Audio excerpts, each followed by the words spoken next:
અહીં આપેલો પેરેગ્રાફ જે છે એ રાષ્ટ્રીય સંગ્રહાલયનો, તેની અંદરથી બાળકો સમયના અભાવને કારણે હું પેરેગ્રાફ વાંચીશ નહીં, ડાયરેક્ટ મેં વાંચી લીધો છે અને જવાબ પણ ટીક કરેલા છે. તો પ્રશ્ન નંબર 61ની અંદર નૃત્ય કરતી બાળકીને જાડા કાચની પાછળ બંધ કરવામાં આવી છે કારણ કે તે બહુ પ્રસિદ્ધ નર્તકી છે, એટલે જવાબ આપણો બી બનશે. ત્યાર પછી પ્રશ્ન નંબર 62ની વાત કરીએ તો પેન્ડન્ટ ખાલી જગ્યાનો ભાગ છે. તો પેન્ડન્ટ એક હારનો ભાગ છે, ગળામાં જે પહેરેલો છે એનો હારનો એક ભાગ છે પેન્ડન્ટ, એટલે બી જવાબ બનશે. પ્રશ્ન નંબર 63ની વાત કરીએ તો 63ની અંદર કથન 1 અને 2 વાંચવાના છે અને ત્યાર પછી કોણ સાચું છે તે આપણે જવાબ આપવાના છે. તો પહેલું કથન છે તેની બંગડીઓ સીપ અથવા પતલી ધાતુથી બની છે. બીજું કથન છે તેણે હાથી દાંતથી બનેલ હાર પહેર્યો છે.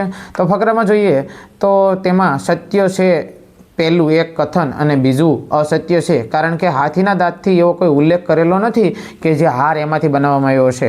હાર પેન્ડેડનો 3 પેન્ડેડવાળો હાર પહેરેલો છે એવું ફકરામાં ઉલ્લેખ કરેલો છે.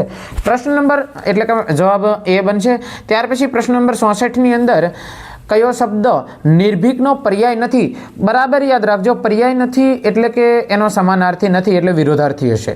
નિર્ભીક તો ધીર, બહાદુર અને સાહસી આ બધા જ એના સમાનાર્થી છે, પણ આ ડરપોક છે એ એનો વિરોધાર્થી છે, એટલે જવાબ આવશે પર્યાય નથી તો ડરપોક જવાબ આવશે. 65માં કલા કૌશલ્યનો અર્થ ખાલી જગ્યા છે કસબ વિશે તથ્ય, જવાબ આવશે એ કસબ વિશે તથ્ય. ત્યાર પછી ફકરા નંબર 2 જેમાં 66મો પ્રશ્ન અહીંયા આપેલો છે, જે ફકરો હું નથી વાંચતો. ફૂલ આપણા માટે અનેક રૂપોમાં છે, અનેક રૂપોમાં ખાલી જગ્યા છે, શું છે? તો કે ઉપયોગી થાય છે, એટલે જવાબ બી. 67માં ફૂલ ખાલી જગ્યા મળે છે અનેક રંગો અને આકૃતિમાં મળે છે. ફકરામાં કહ્યું છે કે અનેક રંગો અને અનેક આકૃતિમાં મળતા હોય છે. ત્યાર પછી એટલે કે જવાબ સી આવશે. 67 પછી 68મો પ્રશ્ન ફૂલોનો વ્યવહારિક ઉપયોગ ચા, અત્તર અને સૌંદર્ય પ્રસાધન બનાવવામાં થાય છે, એટલે કે જવાબ એ આવશે. ત્યાર પછી 69મો પ્રશ્ન ખાલી જગ્યા ફૂલોનો ઉપયોગ દવા બનાવવામાં થાય છે, તો કે અમુક ફૂલો, બધા જ ફૂલો નહીં, બધા જ ફૂલોનો ઉપયોગ થતો નથી. પ્રભાવ શબ્દનો અર્થ પ્રશ્ન નંબર 70 પ્રભાવ શબ્દનો અર્થ છે શું છે? તો કે પ્રભાવ એટલે બળ ન થાય, કાર્ય કરવું ન થાય, વાર ઘાત ન થાય, તો જવાબ આવશે અસર થવી. પ્રભાવ એટલે અસર. તો ચલો હવે પ્રશ્ન નંબર 71 થી 75 જે હાલ વિશાળવાળો ફકરો છે, તો તેમાંથી આપણને છે જોવા મળે છે પ્રાણીઓનો છે. કોઈ પણ પ્રાણીગૃહમાં વિશાળકાય પાડાની સંભાળ મુશ્કેલભરી કેમ છે? તો એના માટે 71માં જવાબ આવશે સી, તેઓ માટે જોઈએ તેટલું ભોજન પ્રાપ્ત કરાવવું મુશ્કેલ ભર્યું છે. 72મો પ્રશ્ન વિશાળકાય પાડાનું મુખ્ય ભોજન શું છે? તો વાંસની કોંપળો છે, વાંસની કોંપળો એટલે કે કુમળા વાંસના જે છે કોંપળો એ, એટલે જવાબ બી આવશે. ત્યાર પછી 73મો પ્રશ્ન જે છે આ સુંદર પશુ લુપ્ત કેમ થઈ રહ્યું છે? તો એ પશુ વધારે પડતા શિકાર કરવા અને તેના પ્રાકૃતિક નિવાસ સ્થળ નષ્ટ થઈ જવાથી, એટલે કે જવાબ બી આવશે 73ની અંદર. ત્યાર પછી પ્રશ્ન નંબર 74 જે છે એમાં નિમ્ન લખેલ શબ્દોમાં કયો શબ્દ વિશાળનો વિપરીતાર્થક છે? એટલે કે એનો વિશાળનો વિપરીતાર્થ એટલે કે વિરોધાર્થી શબ્દ છે.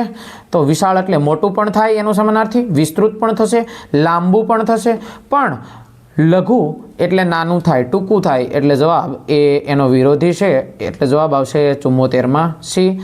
75મો પ્રશ્ન જે છે પ્રાણીગૃહ તે સ્થાન છે જ્યાં પશુ પક્ષીઓને વાડા અને પાંજરામાં રાખવામાં આવે છે બાળકો, તો એને શું કહેવામાં આવે છે?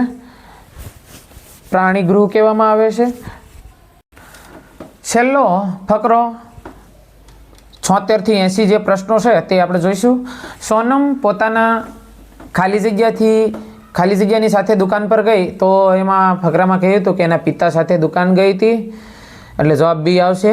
ત્યાર પછી 77 સોનમ દુકાન પર ચમકતી કેવા કલરની, તો કે લાલ કલરની સાયકલ જોઈ તેની તરફ આકૃષ્ટ થઈ. ત્યાર પછી પ્રશ્ન નંબર 78 સોનમના માતા પિતાએ તેને નવી લાલ સાયકલ શા માટે આપી, તો તેના જન્મદિવસની ભેટના રૂપમાં આપેલી, એટલે જવાબ એ આવશે. ત્યાર પછી પ્રશ્ન નંબર 79 જેમાં સોનમ એ પોતાની ખુશી વ્યક્ત કરી તો એના પોતાના માતા પિતાને ભેટીને પિતાને ધન્યવાદ આપીને, ધન્યવાદ તો ન જ આવે, એના પોતાના માતા પિતાને એ ભેટી ગઈ હતી અને ભેટી ગઈને આપ્યો હતો. આશ્ચર્ય પામી આશ્ચર્ય એટલે કે એનો અર્થ શું છે? આશ્ચર્ય પામી આશ્ચર્ય છે એટલે કે એનો અર્થ જે છે એ વિસ્મય થઈ જવું, નવાઈ પામવું, પણ યાદ આવી જવી, હેબતાઈ જવું, હેબતાઈ ગઈ કે ડરી જઈ એ આવે નહીં, એટલે વિસ્મિત થઈ જવું જવાબ આવશે.